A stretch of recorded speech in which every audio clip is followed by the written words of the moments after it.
Olá, meu nome é Luiz Henrique e estou apresentando o podcast O Melhor Conselho, que tem como objetivo gerar conteúdo e conhecimento para as pequenas, médias e grandes empresas, seus conselhos, conselheiros e administradores. E no final do podcast, a pessoa entrevistada sempre deixará de presente o melhor conselho. Então aproveite e assista até o final. Peço que se inscreva no nosso canal no YouTube O Melhor Conselho, o nosso Instagram O Melhor Conselho Oficial e o nosso site omelhorconselho.com.br, onde tem uma novidade especial para as pequenas e médias empresas. E agora eu vou ler um pouquinho do currículo da pessoa entrevistada de hoje. Ele é mestre e doutor, com pesquisas voltadas às competências executivas que influenciam o desempenho organizacional e possui o prestigiado Advanced Certificate for Executives, do MIT. Tem mais de 25 anos de experiência como executivo no sistema financeiro, tendo ocupado por 2 vezes a vice-presidência da Caixa, onde liderou mais de 63 mil pessoas. Foi idealizador e primeiro CEO da Caixa Cartões. É autor do best-seller Ninguém Se Importa, até saber o quanto você se importa. E membro do Conselho Consultivo da Harvard Business Review. É fundador e CIO da Croma Leadership School, onde lidera programas de desenvolvimento humano e executivo, como o renomado MBA em Liderança Estratégica.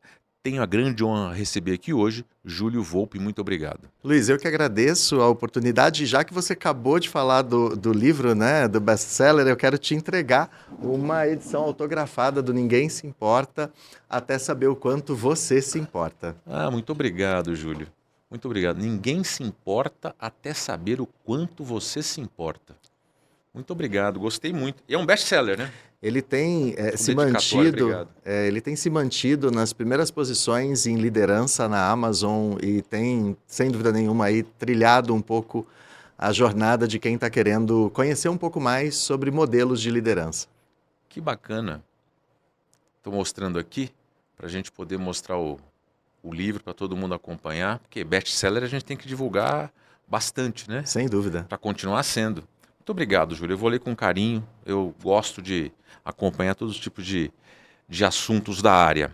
Júlio, a gente falou aqui que você montou a Croma Leadership School. O que te inspirou, depois de tantos anos no mercado financeiro, depois de todos esses cursos que você já cursou, o que te levou a criar a Croma?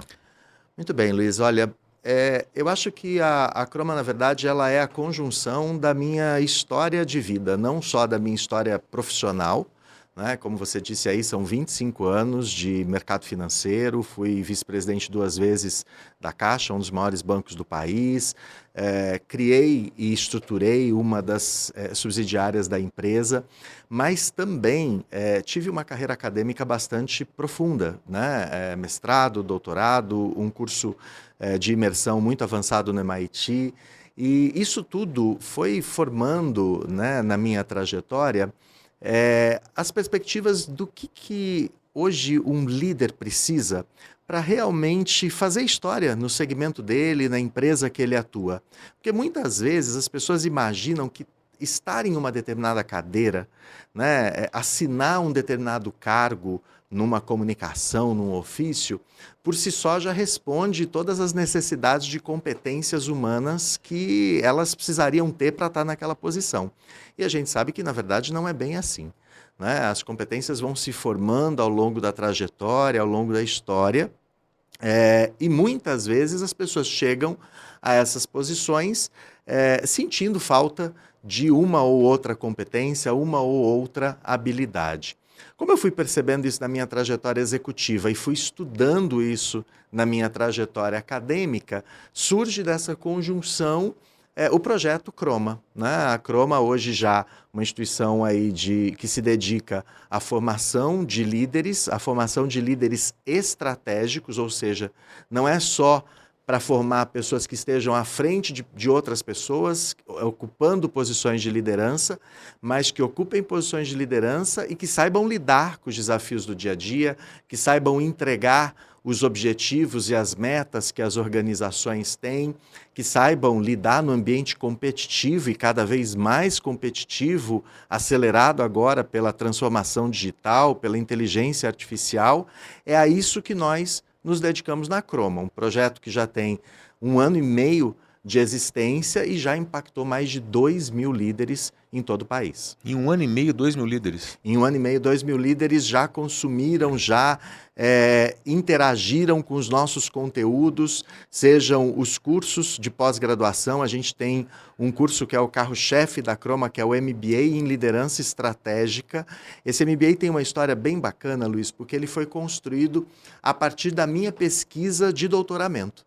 Por 4 anos e meio, eu trilhei a minha jornada de doutorado estudando, como você disse na abertura, as competências que potencializam aos executivos gerar resultados, entregar resultados sustentáveis. E a partir dos achados dessa pesquisa de doutorado, com mais de 2.000 entrevistados, eu pude compor a grade desse curso de pós-graduação, o MBA em Liderança Estratégica da Croma, que já está na sua 5ª turma. Com uma turma 100% formada, com diplomas entregues, diplomas esses que são emitidos pela Universidade de Caxias do Sul, uma das mais renomadas do país, e uma parceira nossa americana, que é a Metropolitan University de Miami. Então, um diploma também que tem aí dupla certificação, um curso que tem dupla certificação, Brasil e Estados Unidos, possibilitando a quem participa dele aprender de fato que competências ele precisa desenvolver para liderar com sucesso. Mas, como eu estava te dizendo, a Croma não é só composta pelos cursos de pós-graduação. A gente tem cursos de curta duração, mentoria, palestras, conteúdos offline, tudo isso para fazer com que realmente a pessoa, na melhor metodologia que lhe convier, ela possa acessar um conteúdo que lhe ajude a desenvolver liderança. E me diz uma coisa, o seu papel como CIO, Legal. Como é que ele está dentro da Croma? Essa pergunta é muito interessante, eu fico feliz que você traga ela, porque o C-Level, essas siglinhas do C-Level, elas têm uma série de variações. E no nosso caso, o CIO é Chief Inspiration Officer. A ideia é que o meu papel é justamente inspirar os nossos alunos e a nossa comunidade Croma, porque a Croma, nós gostamos muito de dizer isso, a Croma não é só curso, a Croma é uma comunidade de 2.000 líderes que trocam ativamente, professores, mentores, que estão ali se contribuindo e se colaborando uns aos outros, uns com os outros, para crescer naquilo que diz respeito à competência maior que é a liderança. E o meu papel é justamente fomentar esses profissionais, esses líderes, inspirando a discussões, inspirando novos conteúdos, inspirando novas provocações para que eles possam avançar no desenvolvimento da sua liderança. Então, meu papel é propor novas atividades, novos conteúdos. Você disse aí muito bem, eu faço parte do conselho consultivo da Harvard Business Review, que é a revista de negócios de uma das maiores instituições de educação, do mundo, de escola de negócios do mundo, e com isso eu consigo estar sempre atualizado dos conteúdos que estão sendo discutidos nesse universo acadêmico e provocar os nossos alunos, provocar os nossos professores, numa provocação inspiradora. Então, o CIO é o Chief Inspiration Officer, com essa missão de inspirar essa comunidade de mais de 2.000 líderes a avançar, porque liderança não é uma competência pronta, não é uma competência que você fala, pronto, hoje eu sou líder, não preciso mais me desenvolver, não preciso mais aprimorar o exercício da minha liderança. É uma aprendizagem contínua, que nós vamos ao longo de toda a nossa trajetória. Também entra no lifelong learning. Sem dúvida nenhuma, sem dúvida nenhuma. Agora, para você chegar nesse ponto que você está agora, com uma escola de sucesso como é a Croma, você foi CEO de empresas. Uhum. Nesse caminho, você tem não só o conhecimento técnico-acadêmico, você tem a experiência. Uhum. Agora, na tua experiência, quais foram os maiores desafios que você enfrentou como CEO? Muito bem. CEO e conselheiro de empresas para fazer uma conexão direta aqui com o melhor conselho, Luiz? Então, aliás, a atuação como conselheiro de administração é algo que me agrada muito e eu tenho muitas histórias, muito boas lembranças e perspectivas do quanto eu aprendi nesse outro lado também da administração e da gestão empresarial, que não só sendo o executivo. Bom, Como executivo e principalmente como CEO, acho que hoje os grandes desafios que nós enfrentamos é responder às exigências do mercado, né? Conseguir atender às expectativas do seu cliente frente àquilo que a concorrência também oferece, posicionar o seu produto de maneira adequada para que ele seja a escolha do seu cliente e, com isso, retorne a rentabilidade, retorne o lucro esperado pelo conselho, pelo acionista, pelo sócio majoritário, enfim, de acordo com o modelo organizacional de cada instituição. E isso o executivo ele não faz sozinho. Isso o executivo ele faz por meio das competências das pessoas que compõem aquele time. Né? Hoje, talvez ele faça isso, e eu espero que cada vez mais, por meio das competências das pessoas que compõem aquele time, as competências organizacionais e a aceleração da tecnologia da informação e da inteligência artificial, que são duas grandes alavancas para potencializar essa adaptação de produtos, o rejuvenescimento das organizações, a própria competitividade e enfim. Mas as pessoas, particularmente no meu ponto de vista, as pessoas são o ativo mais desafiador dentro das organizações. Porque as pessoas elas vêm com histórias diferentes, paradigmas diferentes, traços culturais, valores, enfim, diferentes. E cabe aos executivos, não só ao CEO, mas a todos os executivos da organização, costurar essa diversidade de backgrounds que ele recebe na composição do seu time e alinhar essa composição aos objetivos da organização. Né? Não basta mais, hoje em dia, só dizer tem que fazer, tem que ser assim, isso é para ser feito desse jeito, se eu estou dizendo que é assim, tem que ser desse jeito. Esse modelo de liderança já ficou para o passado. Ainda mais agora que nós temos aí pessoas já chegando nas posições de liderança da geração Z, pessoas praticamente aí às beiras do mercado de trabalho, da geração alfa. Nós sabemos que essas gerações não convivem com esse tipo de liderança, comando e controle que marcou décadas atrás o mundo organizacional. Né? Então as pessoas se tornam um ativo extremamente importante, mas também o principal desafio dos executivos. Né? E como fazer para que essas pessoas se conciliem ou se engajem, acho que é a melhor palavra aqui, ao propósito da organização, aos objetivos que aquele time tem, né? Aos desafios que aquela empresa possa estar vivenciando naquele momento. E aí, como executivo, você tem que saber compor o time, você tem que saber organizar a estratégia, você tem que saber gerir a execução dessa estratégia de maneira adequada, você tem que saber preparar o seu time, formar sucessores, construir competências organizacionais. Porque muitas vezes os executivos acabam ficando muito focados na entrega pontual, e é claro, porque é isso que vai sustentá-los na sua posição, é isso que vai deixar muitas vezes o conselho, num primeiro momento, no curto prazo, ali feliz e satisfeito, mas ele não pode esquecer que ele tem que ter uma visão de médio e longo prazo também.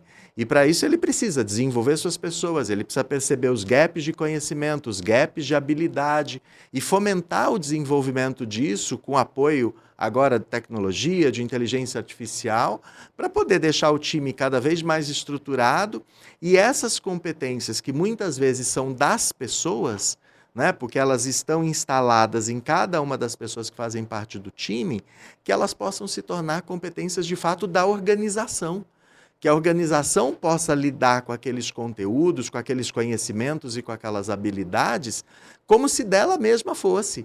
Né? Que se eventualmente algum desses colaboradores se ausente por qualquer motivo, ou mesmo não esteja mais parte da organização, aquela fração de trabalho que ele executa não fique suspensa, né? E não cause um grande dano à própria organização. Então, eu acho que aí um conjunto de desafios que eu enfrentei como executivo e que eu tributo que sejam os principais. Você comentou alguma coisa que faz lembrar, quer dizer, que as pessoas agora têm que entender, é aquele fit cultural, né? A gente tem que ter um fit cultural. Antigamente o líder, ele era simplesmente entrevistado. Era entrevistado e aprovado. O que você está trazendo à luz ele também entrevista a empresa que ele vai entrar. ele tem que conhecer o fit cultural até para saber. Não é só a empresa que usa ferramentas para analisar o fit cultural, né? Tem ferramentas com tecnologia de inteligência artificial, com neurociência, mas você está trazendo à luz também que o líder também tem que se preocupar em saber onde ele está entrando, ver se ele vai se encaixar. Esse é um ponto extraordinário de você trazer à tona, porque um dos primeiros capítulos do meu livro é dedicado especificamente ao aspecto cultura. Né? Nós, enquanto seres humanos, temos a nossa cultura, o nosso conjunto de valores, crenças, conhecimentos e costumes que moldam o nosso comportamento, que moldam a nossa existência. Quando nós nos reunimos com outros seres humanos, por exemplo, no trabalho, na empresa, nós nos reunimos com diversos aspectos ou elementos de cultura diversos do nosso, e a própria empresa, à medida que ela vai ficando maior e ela tem mais tempo de existência, ela também vai construindo a sua própria cultura, que a gente chama de cultura organizacional. Então, sim, sem dúvida nenhuma, para você ser um líder de sucesso, eu deixo isso muito claro no Ninguém Se Importa, você precisa ter um fit cultural o mais próximo possível do grupo com que você vai liderar e das pessoas, e da empresa que você estiver liderando, né? Mas aí você vai me perguntar, mas Júlio, quando isso não acontece, é possível desenvolver essa aproximação entre esses elementos de cultura? Sem dúvida nenhuma. Sem dúvida nenhuma. Também é possível que mesmo que eu esteja nesse momento, né, naquela fase que parece que os meus valores, as minhas crenças estão tão diferentes, o que eu preciso fazer? Existe, sem dúvida nenhuma, uma série de processos de mentoring, de desenvolvimento humano, que podem te ajudar a revisitar seus conceitos, a aproximar as suas crenças daquilo que faz parte do contexto corporativo e te ajudar a voltar para um fit cultural com a organização que você atua mais adequado. Quer dizer, você está combatendo aquela máxima que tem no mercado, que a pessoa é contratada por competência e demitida por comportamento. Uhum. O que está ajudando é justamente a combater essa frase padrão. Se o processo de contratação dessa pessoa para repor aquela pessoa que foi rescindida for realmente bem estruturado, bem feito, e a pessoa chegue, né, em posição de contribuir com a competência daquela vaga, ok. Mas eu sempre gosto de avaliar se realmente a questão é de uma discrepância entre o fit, né, se a pessoa não tem ali os mesmos valores da organização, avaliar se a pessoa não tem condição de desenvolver aquelas competências, antes de simplesmente recomendar para você, demita e vá buscar outro, porque esse processo também custa dinheiro e custa tempo, e pode comprometer a eficiência da organização. Eu acho que a grande dificuldade que você deve ter enfrentado como CEO é essa habilidade que você acabou de ressaltar, que é muito interessante, que é você não poder demitir, né? Você tem que valorizar a pessoa no máximo ou encaixar em outros lugares para você tem que... Não é assim, descartou, como você falou, né? Quer dizer, eu acho que é uma grande habilidade que você acaba desenvolvendo nesse mundo. E tem um aspecto que é importante, porque assim, na verdade você até pode substituir, porque a pessoa pode ir para outra área, você pode buscar pessoas de outras áreas, mas ela não sai da organização. Né? Então, acho que esse elemento é um elemento que você passa a olhar para o ser humano, né, para o elemento humano da sua equipe, com um olhar diferente. Se você me perguntasse, por exemplo, qual foi o maior desafio de escrever esse livro? Ninguém se importa até saber o quanto você se importa. Eu responderia para você, achar o título. Né? Porque o conteúdo dele, os 12 capítulos que vão de cultura, a comunicação, mindsets, a própria essência da liderança, a construção de times e ambientes saudáveis e de segurança psicológica para entrega de resultados, isso tudo foi o que eu vivi ao longo dos meus 25 anos. Isso tudo foi o que construiu de maneira muito clara as bases do meu modelo de liderança. Agora, você há de convir comigo, livro de liderança é o que mais existe no mercado. Se você fizer uma pesquisa em uma livraria online, pela palavra liderança, você vai ter dezenas de milhares de títulos. Exato. Que prometem entregar o que é liderança de forma clara. Os 3 passos da liderança. Ainda mais agora, depois dessa jornada que a gente tem do marketing de influência, sem dúvida nenhuma, todos os segredos possíveis e As imagináveis. 9 chaves sensacionais da liderança. Eu costumo dizer, todos os segredos possíveis, imagináveis e inexecutáveis, né? Que a dificuldade de você colocar esses 3 segredos, essas 9 chaves em prática, é um negócio fora de série, fora do comum.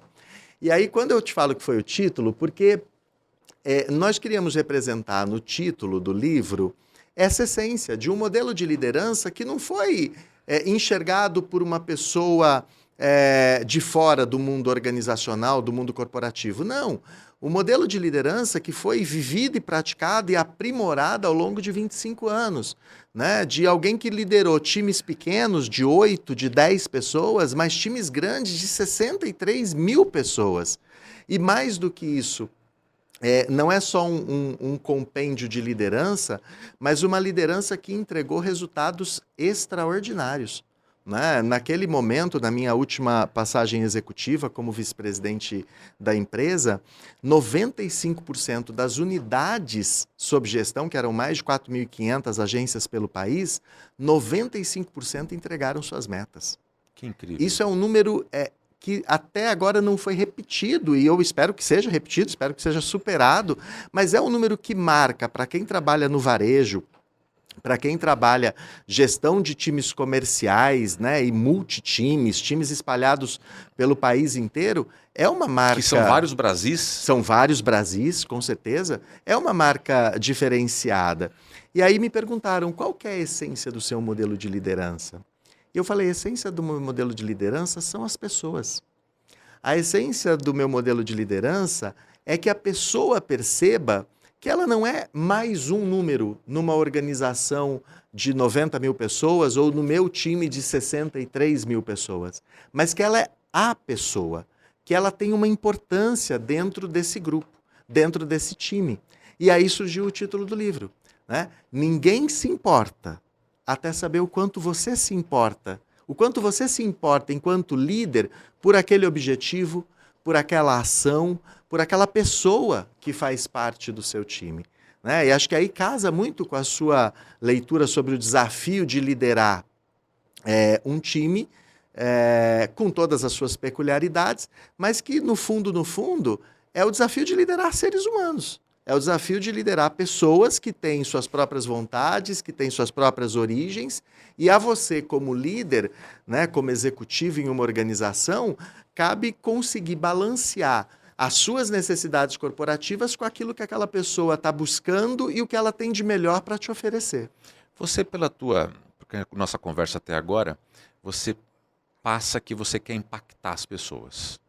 Né? Me fica muito claro para mim.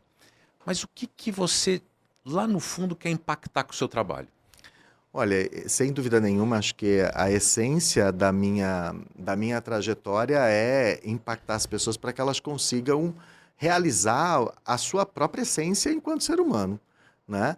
Permitir que a pessoa descubra, para aqueles que ainda não tiveram essa oportunidade, o seu propósito pessoal e consigam, através do trabalho, através da comunidade, através da educação, ou seja lá qual for o ambiente que ela tiver inserida, conseguir realizar esse propósito.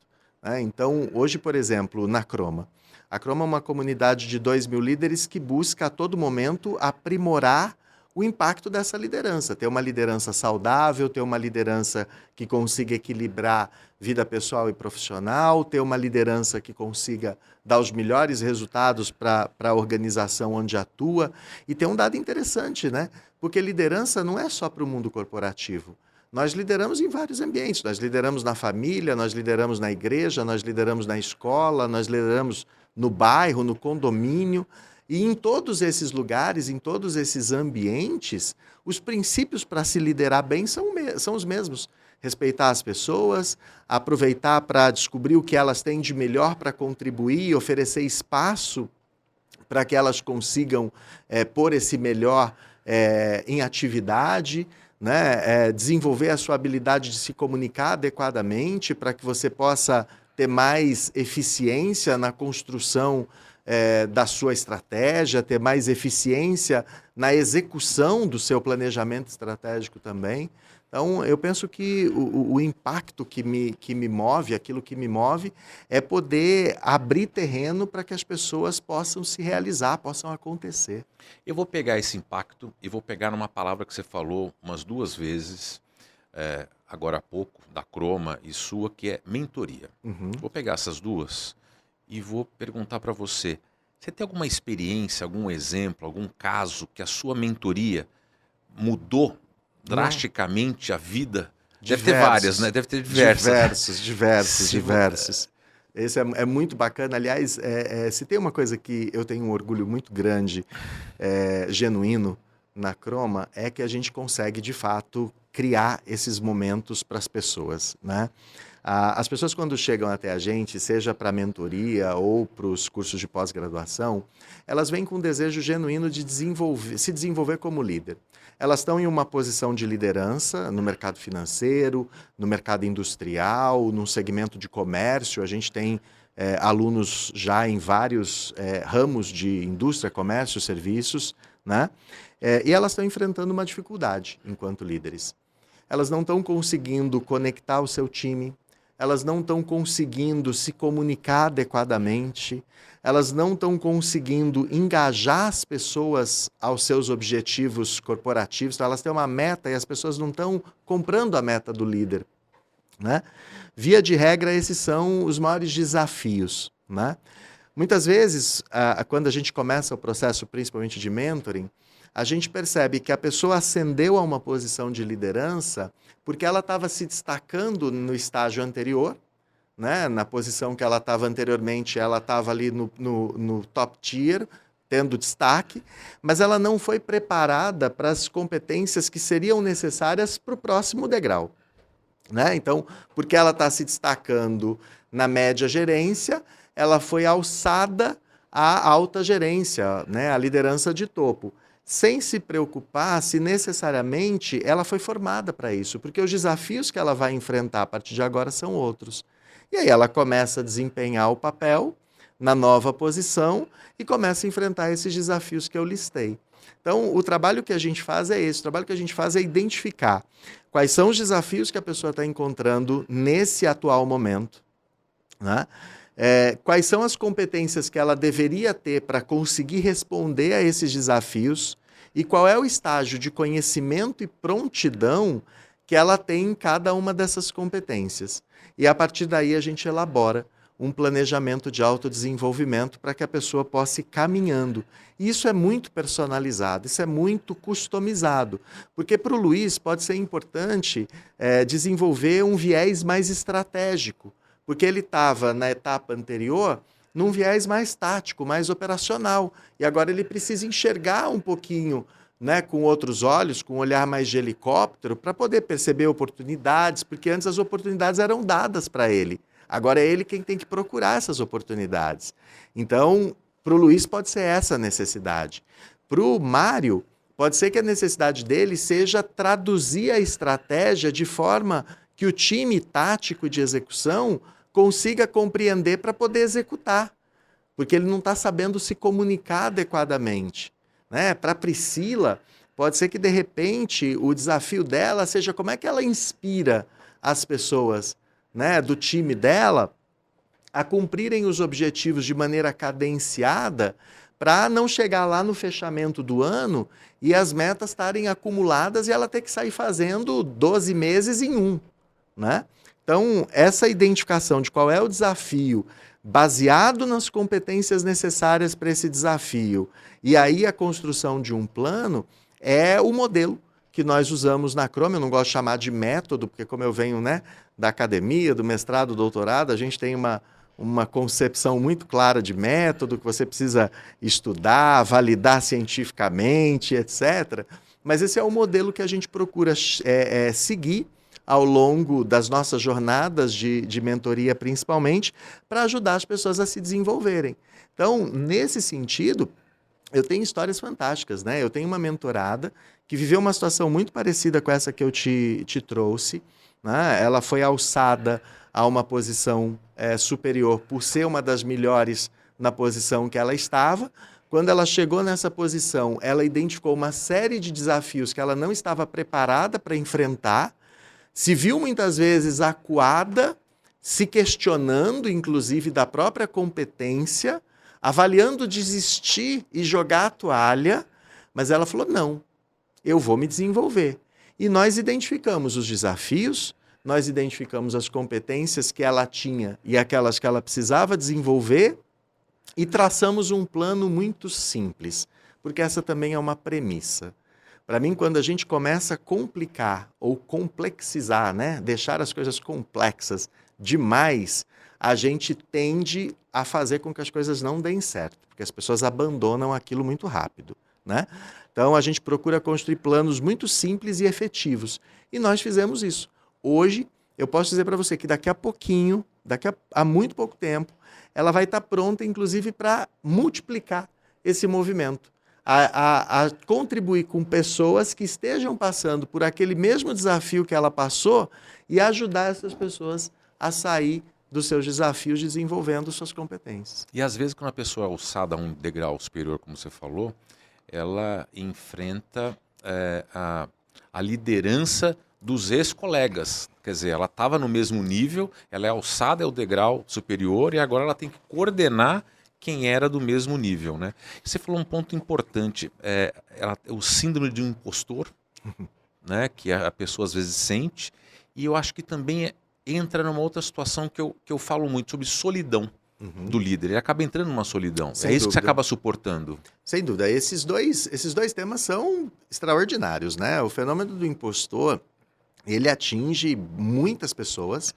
Muitas vezes as pessoas nem reconhecem como passando por debaixo desse fenômeno.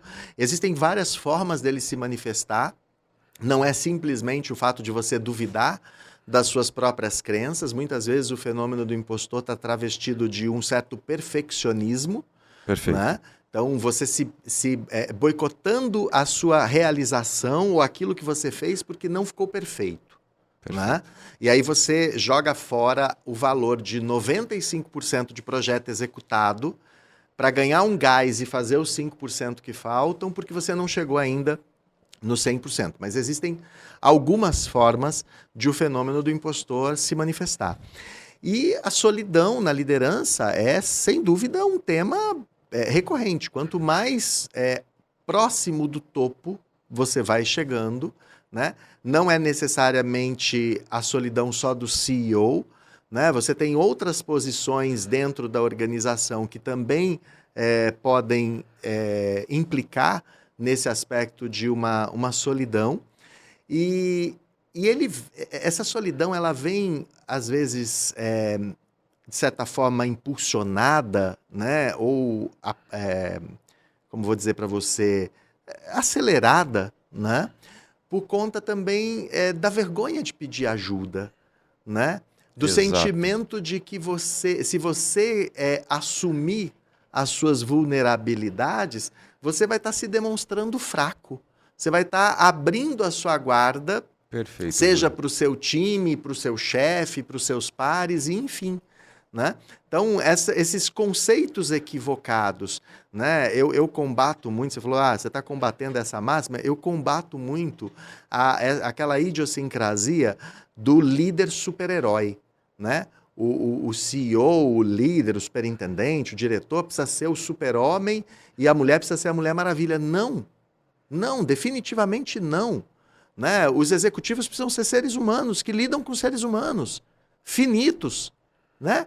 Óbvio, com muita vontade, com muita motivação, querendo superar resultados. Eu trouxe aqui de maneira muito clara. Eu entreguei ao longo da minha trajetória, junto com o meu time, porque eu não fiz isso sozinho, resultados extraordinários. Nunca deixei o resultado para trás ou em segundo plano. Né? Mas nem por isso o resultado ou a necessidade dele exerceu uma pressão que me custou emocionalmente ou do ponto de vista de saúde e nem ao meu time. Né? Muito por não acreditar nessa perspectiva de liderança heroína, né? De super-herói. né? Mas de acreditar numa liderança humana que impacta positivamente as pessoas, que promove as pessoas, que empodera as pessoas, que dá autonomia às pessoas e que, com isso, constrói esses resultados extraordinários. Achei ótimo, liderança heroína, né? Heróica. Heróica, verdade, heróica, desculpem. Adorei. Júlio, me diga uma coisa. Nós falamos algumas vezes aqui sobre competências dos líderes. Quais são as competências atuais ou as competências que o mercado está exigindo nos próximos anos, que você percebe? Olha, quando a gente fala em liderança, sem dúvida nenhuma, o compromisso, né, com a entrega de resultados é a primeira coisa que vem. As empresas não vão deixar, em nenhum momento, por mais que tenha uma liderança humanizada, de pensar em seus planos de negócios, em seus resultados, na própria sustentabilidade empresarial, que é fundamental para essa construção. Então, isso, sem dúvida nenhuma, um líder que tenha uma orientação a resultados e que essa orientação a resultados seja orientada também, né, ou dirigida por dados, né, e não por opiniões, não por intuição, isso sem dúvida nenhuma é o core de uma liderança efetiva, né?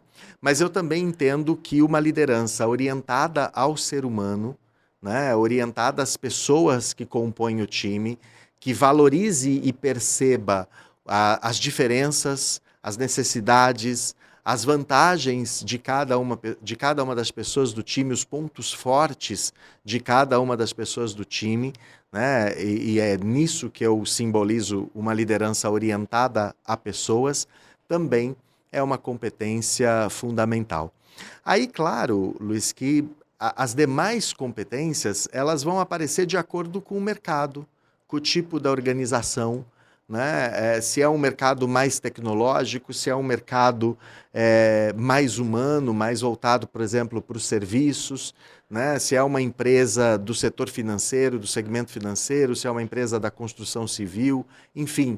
Eu acho que aí as competências desse líder, elas vão se adaptar de acordo ao segmento da empresa, ao tamanho dela, ao porte dessa instituição, se é uma organização que tem uma cultura mais hierarquizada, uma cultura mais exponencial, tudo isso vai começando a diferenciar, né, aquilo que vai ser exigido do líder, né? Então, por isso que aquela provocação que você fez há algum tempo atrás, de o líder ou o executivo buscarem aí um fit cultural com a empresa para onde pretendem ocupar uma posição, faz todo sentido, porque é justamente nesse exame, né, da realidade da empresa, da configuração da empresa e do mercado que ela atua, que ele vai conseguir identificar que competências que vão ser mais importantes ali. Às vezes aquela empresa está saindo de uma crise e você precisa ter uma gestão, uma capacidade de gestão mais centralizada e mais ordenada para reorganizar o ambiente e fazer com que o momento de crise seja superado e o ordenamento natural das coisas volte, né? Ou então, se você está indo para uma empresa estritamente comercial, você precisa ter uma competência de comunicação muito fluida para justamente poder garantir que a sua mensagem chegue a todas as pessoas. Então, essas competências elas vão se adequando de maneira muito clara à realidade de cada empresa. E isso, né, cria uma cultura organizacional muito positiva. É assim que você está abordando? Quer dizer, eu vou tratando os líderes, eles vão permeando, vai perpassando por todos os departamentos, a gente consegue criar uma cultura positiva? Sem dúvida nenhuma, né? Quando eu consigo selecionar pessoas para as posições de liderança que tenham essa perspectiva, né, de atender às necessidades que a companhia tem, mas de se relacionar adequadamente com as pessoas que lidera, sem dúvida nenhuma, esse líder vai impactar na cultura organizacional de uma maneira extraordinária, né? A gente tem aí uma das grandes premiações que existe no mundo corporativo, o selo Great Place to Work, ou as melhores empresas para se trabalhar, onde um dos grandes atributos para você ter esse selo é justamente o reflexo da cultura no clima organizacional, né? Então, quando eu tenho um líder que tem as competências adequadas para o ambiente que ele lidera, para as pessoas que ele lidera, para a empresa que ele lidera, ele vai proporcionar ali um conjunto de ações que vai repercutir na cultura da organização, que por sua vez vai se traduzir em bons comportamentos e práticas e vai também impactar o clima, e isso vai retroalimentar uma vontade nos membros da equipe em continuar fazendo parte daquela organização, né? Então, isso é uma espécie de roda que se retroalimenta, né? Isso é muito positivo, isso é muito positivo, né? Ao passo que se você tem líderes, muitas vezes, emocionalmente inseguros, né? Que estão ali mal posicionados naquela cultura, se sentem ameaçados pelas pessoas que lideram, pelos talentos que aparecem, criam situações que ficam minando a criatividade e o engajamento das pessoas. Esses líderes emocionalmente inseguros ou emocionalmente imaturos vão criando ou colaborando para a criação de culturas organizacionais adoecidas, que vão repercutindo em climas péssimos para o corpo funcional, e as pessoas não têm ali orgulho de fazer parte, não têm sentimento de pertencimento, na primeira oportunidade pulam fora daquele barco, né? E olha que coisa interessante, essa é uma máxima que existe no mundo corporativo que é muito verdadeira. Nesse tipo de situação, as pessoas não deixam a empresa, as pessoas deixam o líder. As pessoas não pedem demissão da organização, elas pedem demissão daquela liderança insegura, imatura e que cria tantos problemas no ambiente corporativo. Quer dizer, então esse líder, uma das habilidades que ele tem que ter também é ele ser flexível conforme a equipe. Quer dizer, você tem equipes diversas numa empresa. Ou, eventualmente, você tem num departamento equipes diversas. Esse é mais back-office comercial, esse é mais front-office comercial. Quer dizer, você está treinando também o líder a entender equipes diversas. Exatamente. Tanto compreender equipe diversa, quanto desenvolver a adaptabilidade, que é a competência do momento e que você trouxe na sua fala.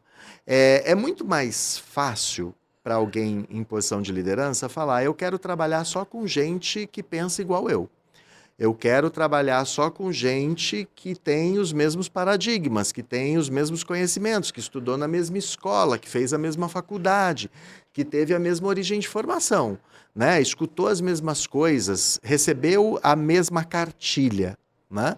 Agora, esse tipo de situação, ela é insustentável na outra ponta, porque você nesse tipo de time, você não tem criatividade, você não tem inovação, você não tem a antítese, né? Você não tem a discordância, que muitas vezes é a luz amarela que surge para você repensar se realmente você está no caminho certo, se realmente o trilho que você está seguindo é o trilho mais adequado, compreende?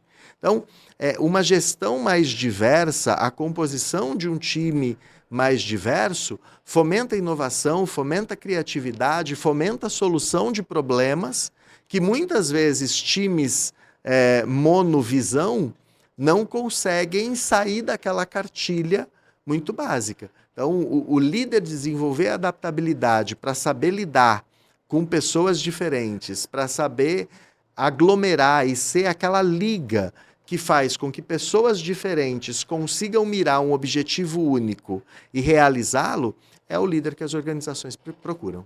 Exatamente. Júlio, chegou uma hora no programa que eu cobro um presente. O livro já é um grande presente. Muito obrigado. Esse livro aqui realmente é um grande presente. Tudo que você falou dele, acho que é muito importante. Você está me instigando a começar a ler ele hoje. Por favor. Mas eu cobro um outro presente. E o presente que eu cobro é o melhor conselho que você pode deixar para quem está nos assistindo. Muito bem. Desde que você me convidou para fazer parte desse programa, primeiro, não posso deixar de agradecer e dizer que eu fiquei muito lisonjeado de poder estar aqui dividindo essa bancada contigo e conversando sobre algo que é muito importante para mim. Mas eu também fiquei pensando o que eu responderia para essa pergunta, né? O que seria esse meu melhor conselho? E é óbvio que eu não posso deixar de falar que esse melhor conselho é para alguém que esteja na posição como executivo, numa posição como líder, influenciando a vida de outras pessoas, né? O meu conselho é você saber a posição que você ocupa influencia outras pessoas. E que você não é, né, um átomo exclusivo no universo. Que nós, enquanto seres humanos, somos relações interpessoais. Nós somos constituídos pelas relações que nós construímos. À medida que nós nos relacionamos, nós crescemos, nós nos desenvolvemos, nós aprendemos.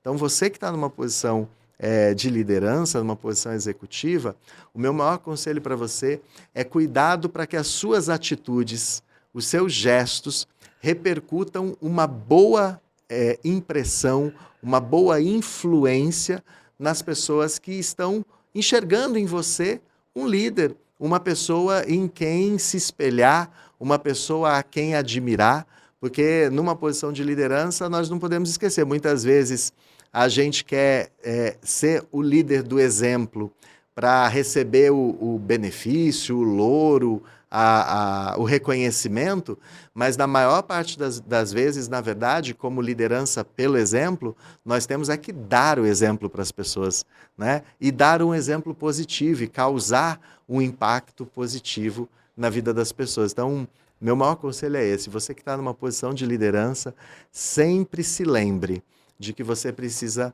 causar um bom impacto nas pessoas com quem você trabalha. Júlio Volpi, muito obrigado pela presença. Foi realmente um papo muito agradável, com muito conteúdo, e eu gostei muito. Muito obrigado. Que bom, eu que agradeço. Muito obrigado. Agradeço você que nos acompanhou até agora. Peço que se inscreva no nosso canal no YouTube, O Melhor Conselho, o nosso Instagram, O Melhor Conselho Oficial, e o nosso site, omelhorconselho.com.br, onde lá tem uma novidade especial para as pequenas e médias empresas. Muito obrigado e até o próximo episódio.